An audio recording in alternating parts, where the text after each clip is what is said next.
Class number 4। कितने question हो चुके थे? 16 है ना। Question number 17। Showed at the point A B C with position vector. 3 point हैं ए बी सी ट्राइंगल के। A B C point A B C. अब इन पॉइंट के पोजिशन वेक्टर भी दे रखे हैं। इन पॉइंट के क्या दे रखे हैं? Position vector. मतलब एक तरीके से पॉइंट दे रखा था और ओरिजिन से जब हमने इसको मिलाया तो ये पोजिशन वेक्टर बन गया। अब ओरिजिन कहीं भी हो सकता है, हमें इतना जानने की कोई ज़रूरत नहीं है कि ओरिजिन कहाँ है। बस हमें तो इतना पता है कि ये पॉइंट था ए, इस पॉइंट ए का पोजीशन वेक्टर दे रखा है। तो एक तरीके से अगर देखा जाए तो हमें जो दे रखा है वो पॉइंट दे रखा है 3 - 4 - 4। ये वाला 3 - 4 - 4 ऐसे दे रखा है। बट फिर भी हम इसको लिखेंगे क्या? पोजीशन वेक्टर ऑफ ए। इसका नाम इन्होंने वेक्टर ए बोला हुआ है। क्या बोला हुआ है? वेक्टर ए बराबर 3i - 4j - 4k। फिर हमें दिया है पोजीशन वेक्टर ऑफ बी और इसका नाम है वेक्टर बी। क्या है? 2i - j + k। 2i - j और प्लस के। फिर पोजीशन वेक्टर ऑफ सी, इसका नाम वेक्टर सी है। ये क्या दे रखा है? i - 3j - 5k। i - 3j - 5k है ना। अब इसने क्या कहा? इसने कहा कि शो करो ये जो पॉइंट है ए बी सी, ये राइट एंगल ट्राइंगल के हैं। मतलब ये राइट एंगल ट्राइंगल बनाता है। अब राइट एंगल ट्राइंगल प्रूव करना है तो राइट एंगल ट्राइंगल कैसे प्रूव करूं? पाइथागोरस से। बिल्कुल सही बात है। आप इसकी लंबाई निकालो, इसकी लंबाई निकालो और इसकी लंबाई निकालो, और दो के स्क्वायर का सम अगर तीसरे के स्क्वायर के बराबर है तो पाइथागोरस सेटिस्फाइड है। और अगर पाइथागोरस सेटिस्फाई हो गई तो राइट एंगल ट्राइंगल हो जाएगा। लेकिन अब बात आती है कि लंबाई कैसे निकालूं? तो लंबाई जो होती है वो मैग्नीट्यूड के बराबर होती है। लंबाई क्या होती है? मैग्नीट्यूड।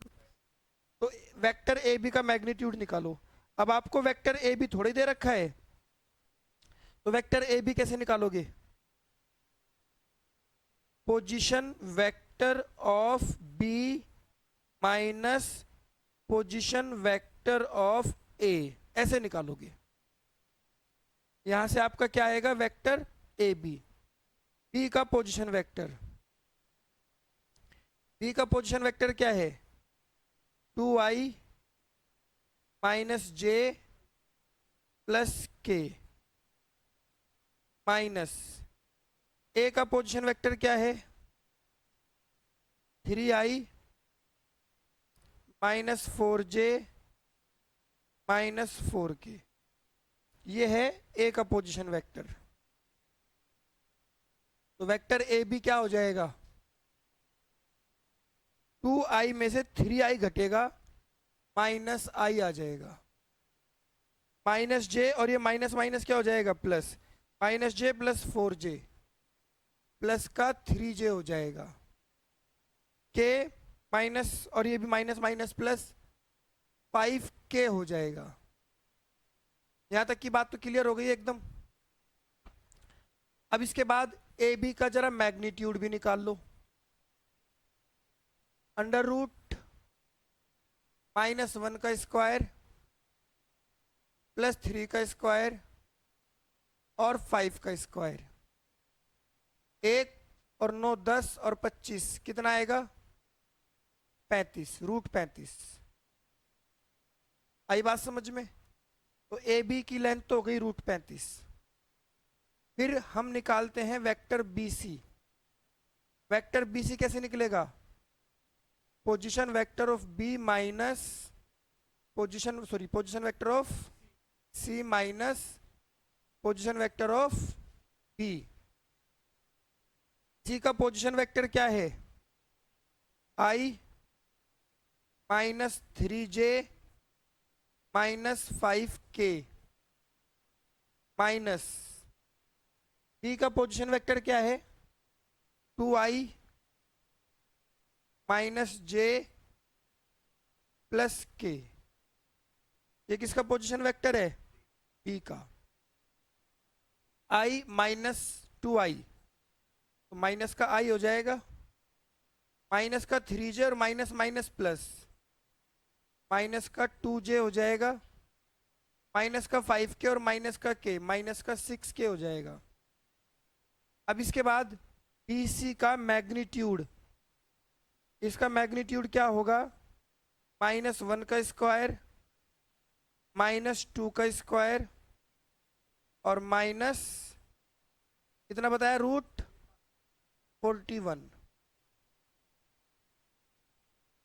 आ रही है बात समझ में? फिर इसके बाद वेक्टर सी ए निकाल लो या ए से निकाल लो, लेंथ ही तो निकालनी है। तो ये क्या होगा? Position vector of A minus position vector of C. A का position vector 3I minus 4J minus 4K और सी का position vector I minus 3J minus 5K। तो 3I में से I घटेगा, कितना बचेगा? 2I minus 4J minus minus plus 3J minus J minus 4K minus minus plus 5K plus कितना बताया? K। अब इसके बाद CA का मैग्नीट्यूड कितना आ रहा है? √2 का स्क्वायर -1 का स्क्वायर और 1 का स्क्वायर, ये हो गया आपका √6, है ना? अब आप देख सकते हो ए बी के मैग्नीट्यूड का स्क्वायर प्लस सी ए के मैग्नीट्यूड का स्क्वायर क्या आ रहा है? √35 का स्क्वायर और √6 का स्क्वायर, इससे कैंसिल इससे कैंसिल, कितना आएगा? √41, जो कि बी सी के मैग्नीट्यूड का स्क्वायर है। तो hence triangle ABC is right angled triangle.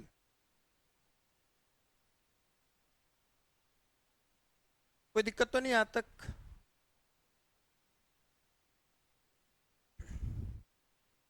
अगला सवाल,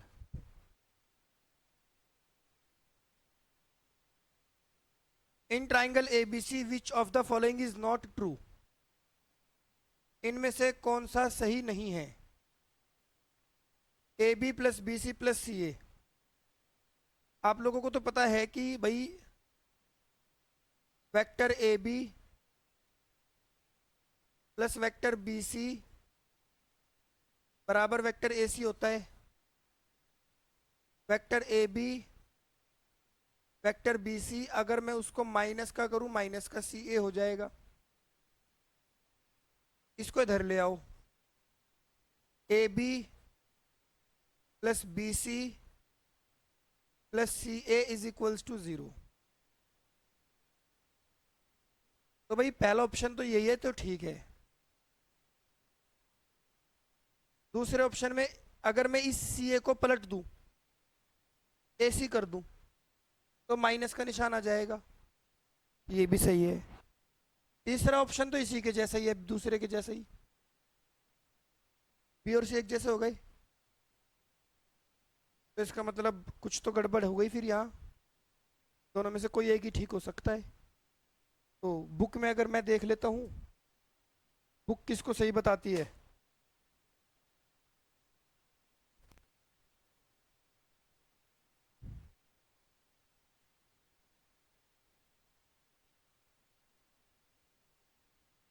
बुक ने बताया सी को सही।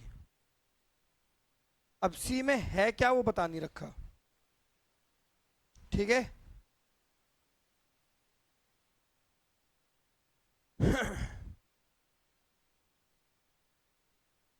अब इसके बाद सवाल नंबर 19। If vector A and vector B are two collinear vectors, then which of the following are incorrect? इनमें से कौन सा इनकरेक्ट है? इनमें से कौन सा इनकरेक्ट है? वेक्टर बी बराबर lambda vector A, vector B बराबर लैम्डा वेक्टर ए, ये तो कॉलिनियर की कंडीशन है। समझ आई बात? वेक्टर ए बराबर वेक्टर बी, अब प्लस माइनस के दो निशान लगे हुए हैं। कितने निशान लगे हुए हैं? तो लैम्डा की दो वैल्यू आ रही है, लेकिन लैम्डा की वैल्यू तो यूनिक आती है ना, एक ही वैल्यू आती है। इसीलिए इसमें गड़बड़ है, या तो यहाँ प्लस का निशान होना चाहिए था या फिर माइनस का। ये वाला गलत है, इसने इनकरेक्ट ही पूछा है। The respective components of A and B are not proportional, कहता है प्रोपोर्शनल नहीं होते। कॉलिनियर के कंपोनेंट प्रोपोर्शनल, प्रोपोर्शनल का मतलब जानते हो? कंपोनेंट का रेशो इक्वल होना। प्रोपोर्शनल का मतलब होता है रेशो इक्वल। जब रेशो इक्वल होता है उसे प्रोपोर्शनल कहते हैं। तो ये कह रहा है कि दोनों वेक्टर के जो कंपोनेंट है वो प्रोपोर्शनल नहीं है। मैं समझा दूं जरा से थोड़ा सा डिटेल में। 19वें का थर्ड पार्ट, मैंने माना एक वेक्टर तो है A1I, B1J, C1K। एक वेक्टर है B, A2I, B2J, C2K। अब अगर ये कॉलिनियर है तो वेक्टर A बराबर लैम्डा वेक्टर B होगा। तो फिर ये हो जाएगा A1I, B1J, C1K, lambda A2I, B2J,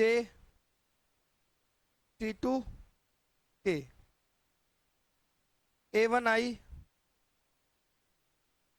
B1J, C1K, lambda A2I, lambda B2J और लैम्डा C2K। ठीक है भाई, कंपेयर करो आई वाले को आई वाले के साथ। A1 बराबर लैम्डा A2, B1 बराबर लैम्डा B2, C1 बराबर lambda C2। A1 upon A2 बराबर लैम्डा, B1 अपॉन B2 बराबर लैम्डा, C1 अपॉन C2 बराबर लैम्डा। तीनों लैम्डा के बराबर हैं, तो तीनों आपस में क्या हो जाएंगे? बराबर हो जाएंगे। तो मतलब तीनों का रेशो क्या आ रहा है? इक्वल आ रहा है। तो जब दो वेक्टर्स कॉलिनियर या पैरेलल होते हैं, उनके कंपोनेंट का रेशो इक्वल होता है, मतलब कि वो प्रोपोर्शनल होते हैं। और इसने प्रोपोर्शनल होने को मना किया है, तो ये गलत कह रहा है। Both the vectors A and B have same direction. Collinear में तो डायरेक्शन का सेम होना कोई जरूरी है ही नहीं, है ना? तो इसीलिए बस ए ठीक है, बाकी तीनों गलत हैं। ये था हमारा वेक्टर का सही तरीके से इंट्रोडक्शन, अब खत्म हो गया। अब हम लोग आते हैं product of vectors. Product of vectors, पहला है डॉट प्रोडक्ट, या इसका एक नाम और भी है स्केलर प्रोडक्ट। मतलब हम दो वेक्टर्स की मल्टीप्लाई करना चाहते हैं तो हम वो मल्टीप्लाई दो तरीके से कर सकते हैं, एक स्केलर और एक वेक्टर, है ना। डॉट प्रोडक्ट क्यों कहते हैं? क्योंकि ये डिनोट किया जाता है डॉट से, डिनोटेड बाय डॉट। और स्केलर क्यों कहते हैं? क्योंकि इसका रिजल्ट स्केलर है, रिजल्ट इज स्केलर। ठीक है। Scalar product of scalar product of vector A and vector B is denoted by a dot B. Vector A और वेक्टर बी का scalar product A dot B से denote किया जाता है। अब इसमें आई डॉट आई वन होता है, जे डॉट जे ये भी वन होता है, और के डॉट के ये भी वन होता है।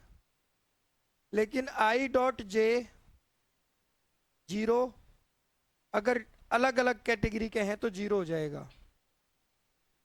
क्या हो जाएगा? जीरो। आइए बात समझ में। अब अगर मान लीजिए वेक्टर ए बराबर है a1i b1j c1k, vector B बराबर है a2i b2j c2k। हमें चाहिए a dot B, a1i b1j c1k dot a2i b2j c2k। तो a1i की a2i से मल्टीप्लाई करेंगे, i डॉट आई तो वन हो जाएगा, i डॉट आई क्या हो जाएगा? बचेगा कौन? a1 a2, a1 a2। a1i की b2j से करेंगे जीरो, क्योंकि यहाँ आई है वहां जे है। a1i की c2k से करेंगे जीरो। b1j की a2i से करेंगे, b1j की b2j से करेंगे तो वन हो जाएगा जे जे। तो बचेगा कौन? b1 dot b2। फिर इसकी k में करेंगे जीरो, ऐसे c की करेंगे, इसमें जीरो इसमें जीरो, आगे कौन बचेगा? c1 c2। ये है आपका a dot B.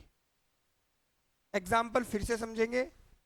Vector a बराबर 2i plus 3j minus 4k, vector b बराबर i minus 2j plus k। और अगर हमें चाहिए a डॉट बी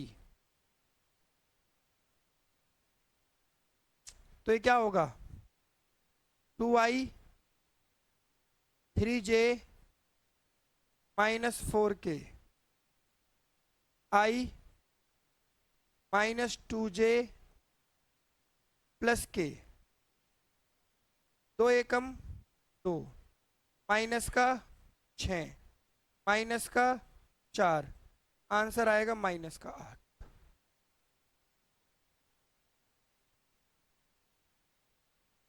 यहां तक कोई दिक्कत हो तो बता दो। क्लियर है इतनी बात? अब ए डॉट बी कहो या बी डॉट ए कहो, एक ही बात है, कोई फर्क नहीं पड़ता। आप चाहो तो बी को पहले लिख लो, ए को बाद में लिख लो, फिर डॉट प्रोडक्ट निकालो, तब भी यही आएगा आंसर, अलग नहीं आएगा। ठीक है भाई। लेकिन मैंने कहा वेक्टर ए जो है वो भाई ए आई बी जे और सी के है, तो बताओ इसका मैग्नीट्यूड क्या होगा। तो आप कहोगे ए का स्क्वायर प्लस बी का स्क्वायर प्लस, अच्छा बताओ इसके मैग्नीट्यूड का स्क्वायर क्या होगा।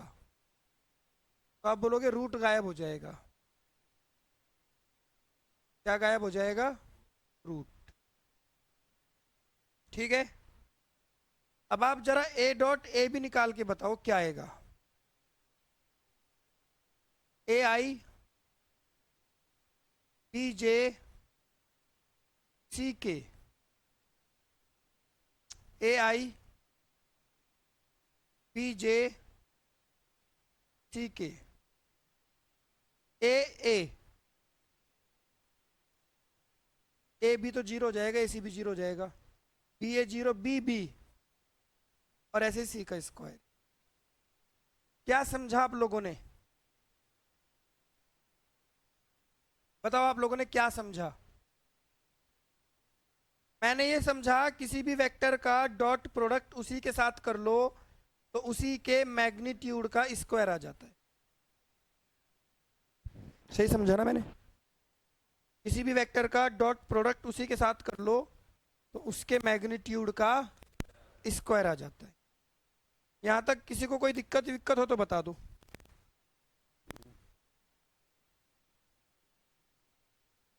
एंगल बिटवीन टू वेक्टर्स, अगर दो वेक्टर के बीच का एंगल निकालना हो तो ए डॉट बी बराबर होता है ए का मैग्नीट्यूड बी का मैग्नीट्यूड कॉस थीटा। ये फॉर्मूला आपको याद रखना है। ए डॉट बी बराबर होता है ए का मैग्नीट्यूड बी का मैग्नीट्यूड कॉस थीटा। या फिर आप एक काम करो, कॉस थीटा को ही लिखना है प्योरली तो लिख लो ए डॉट बी ऊपर डॉट प्रोडक्ट और नीचे दोनों का मैग्नीट्यूड। समझ आई ये बात? कोई दिक्कत तो नहीं यहां तक? अब आप ये सोचो कि अगर मान लो मैंने कहा vector A one i B one j और भाई सी वन के है, वेक्टर बी ए टू आई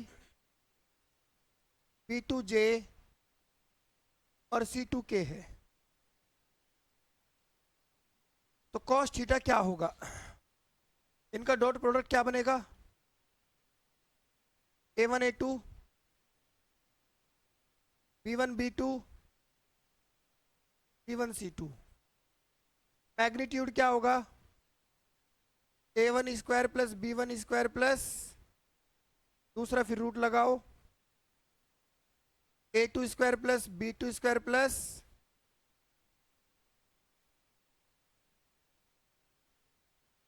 कोई दिक्कत हो तो बता दो। क्लियर है? ये हम दो वेक्टर के बीच का एंगल फाइंड आउट कर रहे हैं। अब इसमें काम की बात ये है कि अगर इन दो वेक्टर के बीच एंगल 90 डिग्री का हो जाए, अगर इन दो वेक्टर के बीच एंगल 90 डिग्री का हो जाए, मतलब ये दोनों वेक्टर एक दूसरे के परपेंडिकुलर हो जाए। क्या हो जाए? एंगल अगर 90 का हो जाए तो cos 90 क्या होता है? और ये सब नीचे से ऊपर जाके क्या हो जाएगा? तो बचेगा कौन?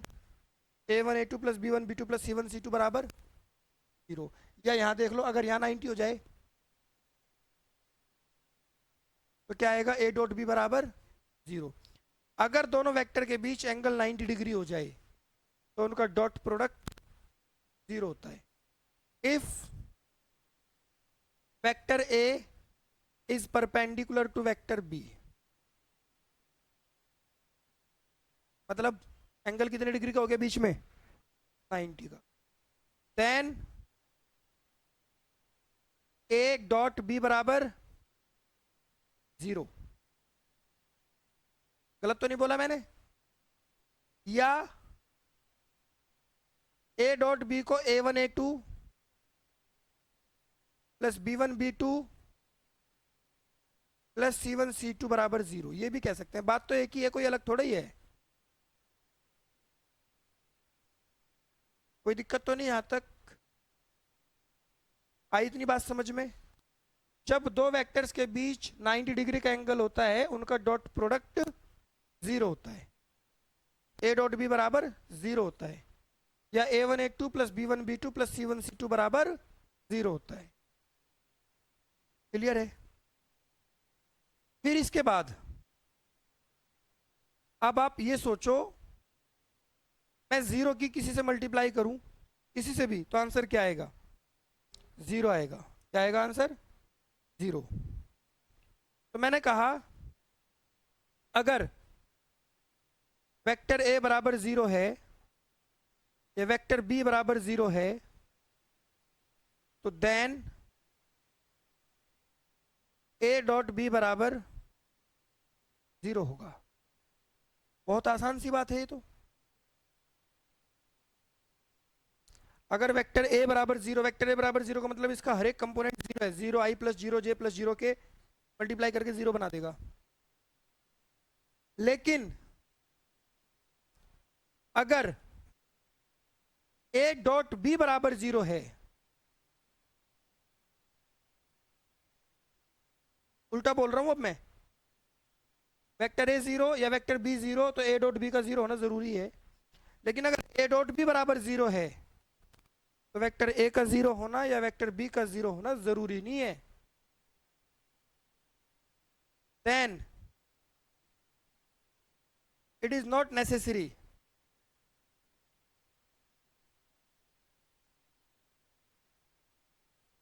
दैट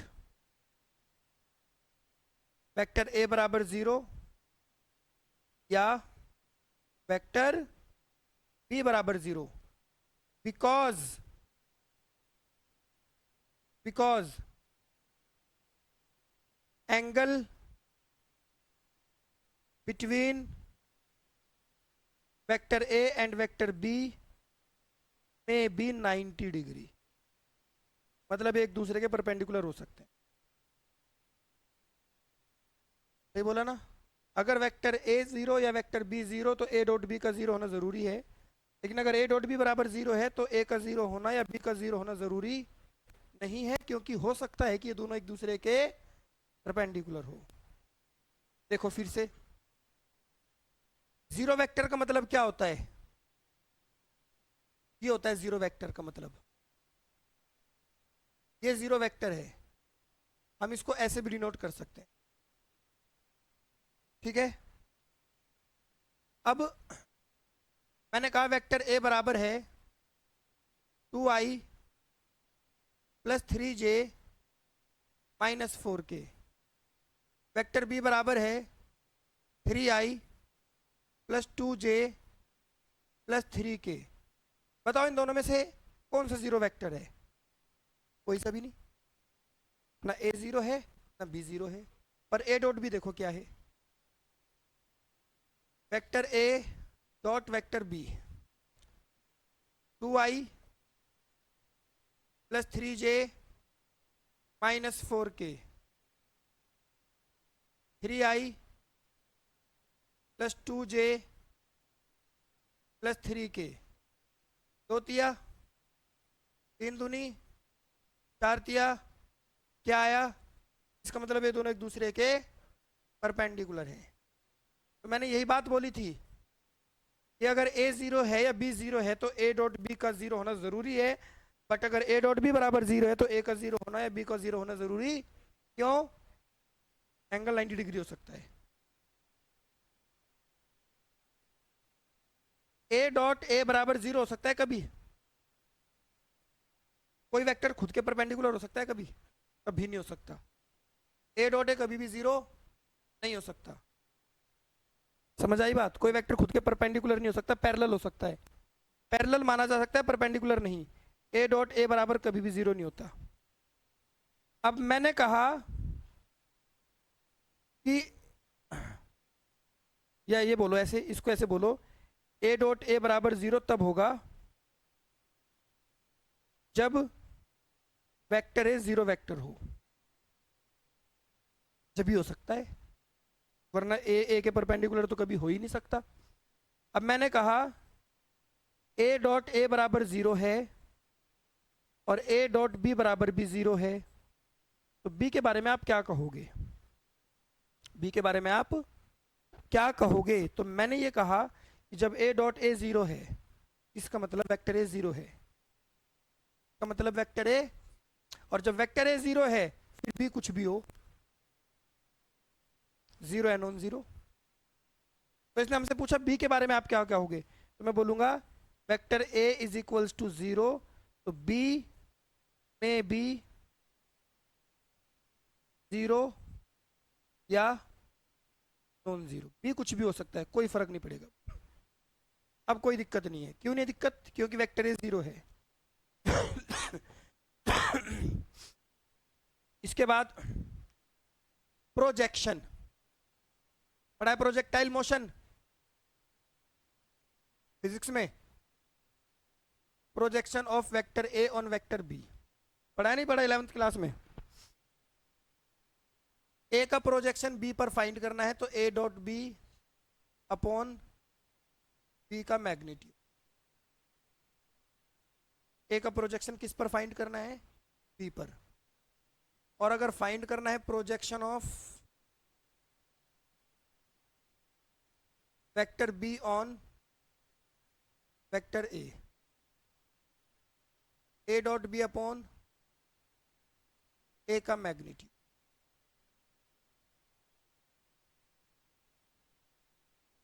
ये भी कोई दिक्कत नहीं आता कभी, क्लियर है? तो जितनी कहानी मैंने सिखाई समझाई सब कुछ क्लियर है, ठीक है? एक्सरसाइज पर आ जाते हैं। एक्सरसाइज 10.3,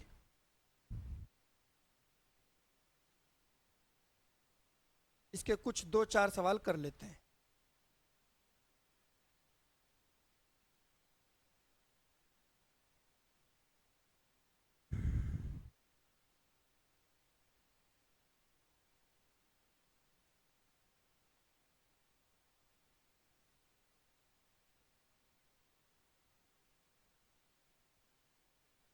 पहला सवाल, find the angle between the vectors A and be with magnitude √2 and 2।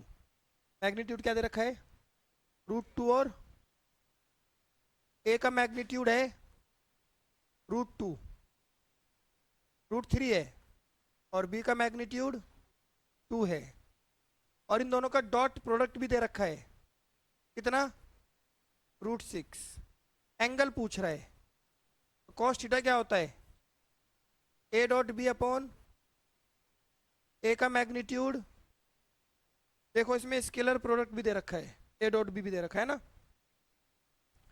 तो ऊपर आएगा √6, नीचे √3, इंटू में 2, इससे कैंसिल √2 आएगा। √2 अपॉन 2 1 अपॉन √2, तो थीटा की वैल्यू कितनी होगी? 45। बस, कोई दिक्कत तो नहीं है? दूसरा सवाल, i minus 2j plus 3k, i minus 2j plus 3k, 3i minus 2j plus k, 3i minus 2j plus k। हमें इन दोनों के बीच का एंगल चाहिए। क्या करना पड़ेगा? cos थीटा बराबर ऊपर तो डॉट प्रोडक्ट, ऊपर डॉट प्रोडक्ट,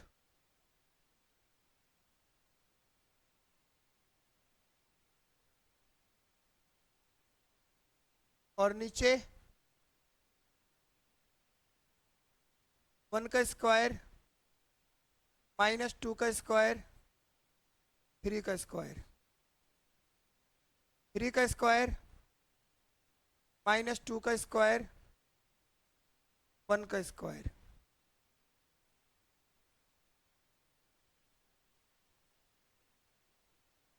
कॉस थीटा आई इंटू 3i 3 प्लस में 4 और प्लस में 9 10 4 14 तो यहां से आ गया और यहां से भी तो नहीं आ रहा है।